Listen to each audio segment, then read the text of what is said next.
Ecuador retoma el control de las cárceles del país.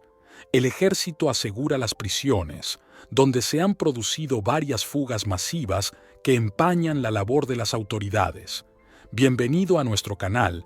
Si quieres estar al día de las últimas noticias sobre los crímenes mundiales, no olvides suscribirte y activar las notificaciones. Ecuador ha retomado en las últimas horas el control de todas las cárceles del país. El ejército ha ingresado fuertemente armado a los penales y ha liberado a las más de 150 personas que permanecían secuestradas en su interior, entre guardas y personal administrativo. Al menos un funcionario resultó muerto durante estos operativos, que se han llevado a cabo sin baños de sangre. Los presos han sido colocados en los patios, en filas y sentados, con los brazos en la nuca, en unas imágenes que recuerdan a las que ha compartido el presidente Nayib Bukele en El Salvador para demostrar la derrota de las pandillas. Las bandas ecuatorianas, dedicadas al tráfico de droga en alianza con los cárteles mexicanos, ejercían hasta ahora el dominio de las prisiones. Es más, desde su interior, donde hasta hace poco permanecían recluidos sus principales cabecillas, manejan la organización, como si de un puesto de mando se tratase.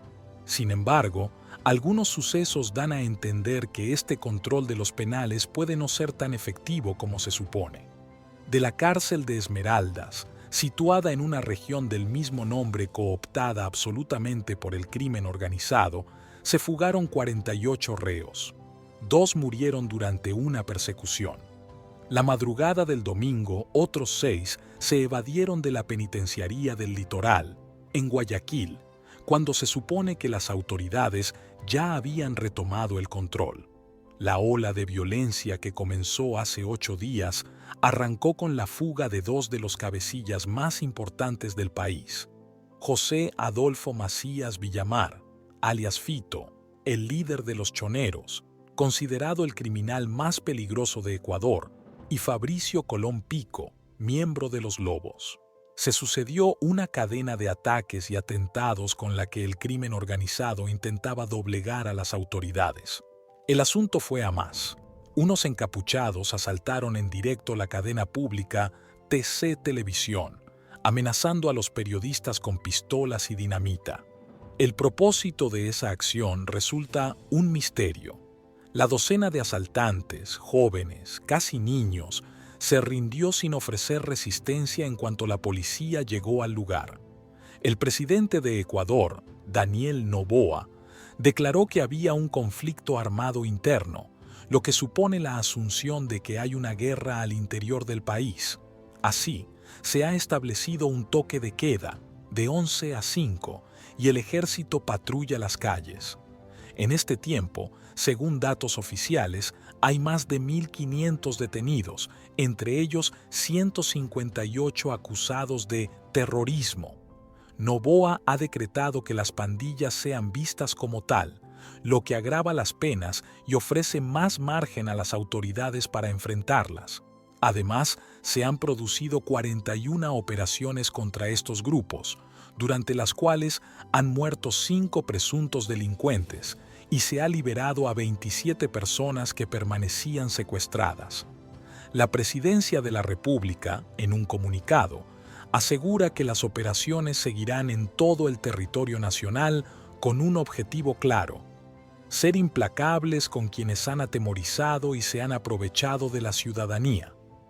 Noboa tiene un reto enorme: el de frenar la deriva violenta que se ha apoderado del país en los últimos 3 años.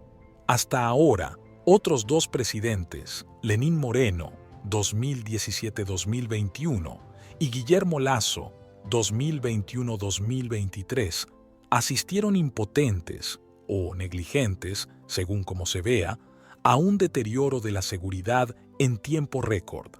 El año pasado, la tasa de homicidios fue de 40 por cada 100.000 habitantes, una de las más altas del mundo. En tiempos del izquierdista Rafael Correa, de 2007 a 2017, llegó a bajar hasta los 5,78, de las más bajas de Latinoamérica. La excepción ecuatoriana se ha esfumado en un abrir y cerrar de ojos. En muy poco tiempo, con la lluvia de dinero recibida tras haber convertido el Golfo de Guayaquil en el principal puerto de exportación de cocaína en el mundo, con su salida al Océano Pacífico, las pandillas han logrado una preocupante infiltración en los principales poderes del Estado. Tienen en nómina a jueces, fiscales, policías, políticos y militares de alto rango. Controlan puertos, barrios, mercados. Noboa debe de hacer frente a todo esto con un presupuesto muy limitado. Por eso, ha propuesto subir el IVA del 12 al 15% para atajar la escasez de policías y militares. Sin embargo, que no tenga mayoría en el Congreso le obliga a negociar con el resto de fuerzas políticas que no ven con buenos ojos una subida de impuestos.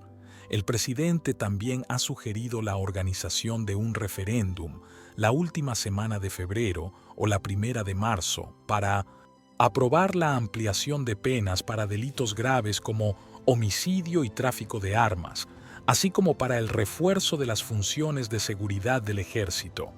¿Quién es Fito, el capo criminal cuya fuga ha puesto en jaque a Ecuador José Adolfo Macías, jefe de Los Choneros, la banda más violenta del país dedicada a transportar cocaína producida en Colombia hasta los carteles mexicanos?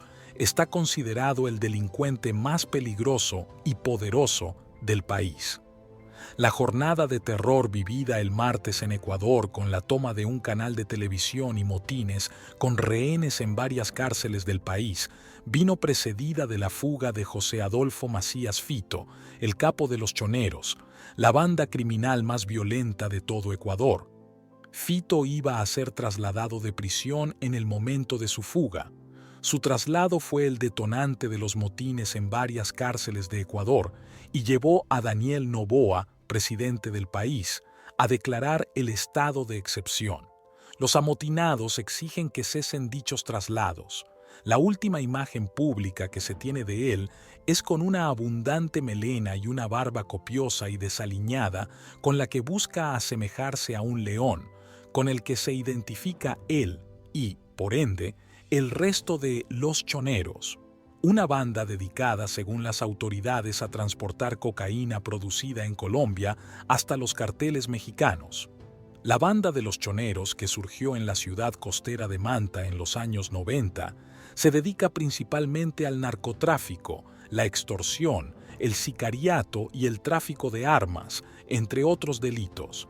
Si bien ellos niegan estar detrás de los episodios violentos acontecidos en los últimos 2 días. Esta es la segunda vez que Fito burla el sistema penitenciario de Ecuador, pues ya lo hizo también en 2013 cuando se fugó de la cárcel de La Roca, en Guayaquil, después de haber sido condenado en 2011 a 34 años de cárcel por delitos como narcotráfico, asesinato y crimen organizado. En esa primera aventura fugitiva acompañaba a José Luis Zambrano Rasquiña, el entonces capo de Los Choneros, pero ambos fueron capturados 2 meses después. Y desde entonces el poder de Fito dentro de la banda ha ido aumentando a medida que otros cabecillas eran asesinados, entre ellos el propio Rasquiña en 2020. Narcocorrido propio. Fito tiene incluso su propio narcocorrido, titulado El Corrido del León, que interpretan Mariachi Bravo y Queen Michelle, hija del propio Fito. La pieza musical glorifica la figura del jefe de Los Choneros al más puro estilo del narco mexicano, al presentarlo como un hombre bueno y honesto que no es como malinforman. La canción narra que Fito ha sufrido la pérdida de un hermano, el secuestro de su hija y un atentado contra otro hijo, pero él es el patrón de los patrones, el líder de los choneros, que junto a su hermano cuida de su familia como leones. Tras el asesinato del candidato presidencial Fernando Villavicencio, las primeras sospechas se centraron sobre él, ya que el político y periodista había denunciado en días anteriores amenazas de muerte aparentemente procedentes de Fito, pero las investigaciones parecen ir por líneas distintas. Tras el asesinato de Villavicencio, Fito fue trasladado junto a otros líderes criminales a la cárcel de máxima seguridad de La Roca, situada también en el complejo penitenciario de Guayaquil, pero enseguida regresó a la cárcel regional después de que un dron bomba de origen desconocido volara por los aires el techo del patio de la prisión. Este suceso permitió que cesase un motín en la cárcel regional donde los presos se encaramaron a los techos con pancartas para reclamar el retorno Papá Fito. El último intento de traslado ha terminado de momento con su fuga. Las autoridades ecuatorianas tratan de capturar por tercera vez al preso más poderoso de Ecuador.